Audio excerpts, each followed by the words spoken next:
বিধানসভা ভোটের আগে বড় ধাক্কা হুমায়ুন কবিরের আম জনতা উন্নয়ন পার্টির এবং পশ্চিমবঙ্গের বিধানসভা ভোটে একা লড়ার ঘোষণা আসাউদ্দিন ওয়েসির এআইএমআইএম এর।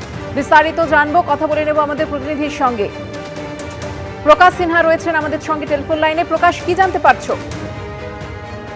দেখো, আমরা যেটা দেখতে পাচ্ছি, ওএসসির পার্টি এআইএমএম তরফে একটা টুইট করা হয়েছে এবং এই টুইটে তাদের তরফে জানানো হয়েছে যে তারা এমন কোনো দলের সঙ্গে, অর্থাৎ হুমায়ুন কবিরের যে দল আম জনতা উন্নয়ন পার্টি, এমন কোনো দলের সঙ্গে তারা জোট বাঁধবে না যারা মুসলিম সম্প্রদায় নিয়ে এমন নিম্নমানের কথা বলে। তুমি জানো, গতকালই তৃণমূল কংগ্রেসের তরফে একটা প্রেস কনফারেন্স করে একটা ভাইরাল ভিডিও দেখানো হয়েছিল এবং সেই ভাইরাল ভিডিওতে যেটা দেখা যাচ্ছে যে হুমায়ুন কবির তিনি বলছেন যে শুভেন্দু অধিকারীর সঙ্গে কথা হয়েছে, 1000 কোটি টাকার অফার হয়েছে এবং শুধু শুভেন্দু অধিকারী নয়, মধ্যপ্রদেশের যিনি মুখ্যমন্ত্রী তার সঙ্গে কথা হয়েছে। 70 থেকে 80টা বিধায়ক যদি আমরা জিততে পারি তাহলে আমাকে ডেপুটি সিএম করা হবে এবং সেখানে দেখা যাচ্ছে যে তিনি যার সঙ্গে কথা বলছেন তিনি প্রশ্ন করছেন যে এটা মুসলিম সম্প্রদায়কে এক ধরনের ধোঁকা দেওয়া হচ্ছে। তিনি বলছেন যে তাহলে কি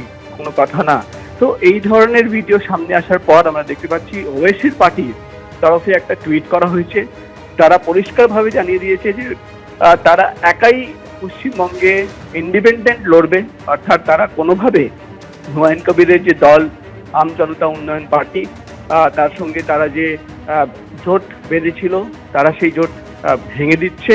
এবং এই টুইটে ওএসির পার্টির তরফে লেখা হচ্ছে যে পশ্চিমবঙ্গে মুসলিম সম্প্রদায় যারা রয়েছে তারা খুবই দয়নীয় স্থিতিতে রয়েছে, তারা খুবই খারাপ অবস্থায় রয়েছে, তাদের জন্য তারা কাজ করবে। কিন্তু যেটা সবচেয়ে বড় খবর যে গতকাল তৃণমূল কংগ্রেসের তরফে যে অভিযোগ আনা হয়েছিল প্রেস কনফারেন্স করে যে হুমায়ুন কবিরের যে দল আম জনতা উন্নয়ন পার্টি তারা হচ্ছে বিজেপির বি টিম এবং সেই সপক্ষে তারা একটি ভিডিও ভাইরাল ভিডিও দাবি করার জন্য আমরা দেখেছিলাম যে ফিরহাদ হাকিম সহ একাধিক নেতারা সেই প্রেস কনফারেন্সে ছিলেন এবং সেখানে ভাইরাল ভিডিওতে দেখা যাচ্ছে যে তিনি একাধিক কথা বলছেন। 1000 কোটি টাকা বিজেপির কাছ থেকে চাওয়ার কথা বলা হচ্ছে। 70 থেকে 80 জন বিধায়ক যদি জেতে এই দলের, অর্থাৎ হুমায়ুন কবিরের যে দল আম জনতা উন্নয়ন পার্টি, তাকে ডেপুটি সিএম করে দেওয়ার কথা শুভেন্দু অধিকারী বলেছেন। এবং এই ভাইরাল ভিডিও সামনে আসার পর তুমি জানো হুমায়ুন কবিরের তরফে বলা হয়েছিল যে এআই এর মাধ্যমে তার ভিডিও বা তার ভিডিও বিকৃত করে সেটা কিন্তু পেশ করা হচ্ছে। তিনি এই ধরনের কোনো কথা বলেননি। কিন্তু এর মধ্যে যেটা সবচেয়ে বড় খবর যে তুমি জানো হুমায়ুন কবিরের যে দল আম জনতা উন্নয়ন পার্টি, যে দল বানানো হয়েছিল বাবরি মসজিদের শিলান্যাসকে সামনে রেখে, এবং পরে আমরা দেখেছিলাম ওএসি তিনি নিজেই এই রাজ্যে এসেছিলেন এবং এসে তিনি ঘোষণা করেছিলেন যে তারা হুমায়ুন কবিরের যে পার্টি আম জনতা উন্নয়ন পার্টি তার সঙ্গে তারা জোট বাঁধবে এবং একসঙ্গে তারা ভোটে যাবে। সিট শেয়ারিং এর উপরেও কিন্তু কথা হয়েছিল। কিন্তু সব মিলিয়ে গতকালের এই ভিডিও, এই ভাইরাল ভিডিও সামনে আসার পর তৃণমূল কংগ্রেসের প্রেস কনফারেন্সের পর এবার কিন্তু যেটা দেখা যাচ্ছে, যেটা বড় খবর, যে ওআইসির পার্টি এআইএমআইএম এর তরফে কিন্তু টুইট করে পরিষ্কারভাবে জানিয়ে দেওয়া হয়েছে যে তারা কিন্তু একাই ভোট লড়বে, অর্থাৎ পশ্চিমবঙ্গে হুমায়ুন কবিরের যে দল আম জনতা উন্নয়নের পার্টির সঙ্গে ওএসসি যে পার্টি এআইএমআইএম তাদের কোনো জোট হচ্ছে না।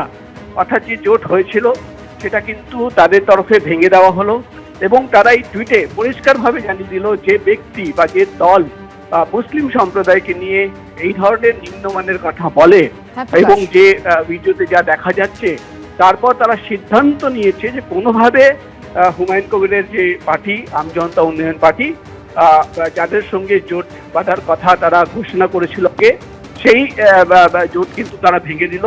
এবং তারা যেটা এই টুইটে জানাচ্ছে, ওএসির পার্টির তরফে জানিয়ে দেওয়া হয়েছে যে পশ্চিমবঙ্গে তারা কিন্তু ইন্ডিপেন্ডেন্ট, অর্থাৎ একাই কিন্তু ভোটে দাঁড়াবে যাবে, অর্থাৎ আর কিন্তু কোনোভাবে হুমায়ুন কবিরের যে পার্টি আম জনতা উন্নয়ন পার্টি তার সঙ্গে ওএসির যে পার্টি এআইএমআইএম তাদের সঙ্গে কোনো জোট হচ্ছে না।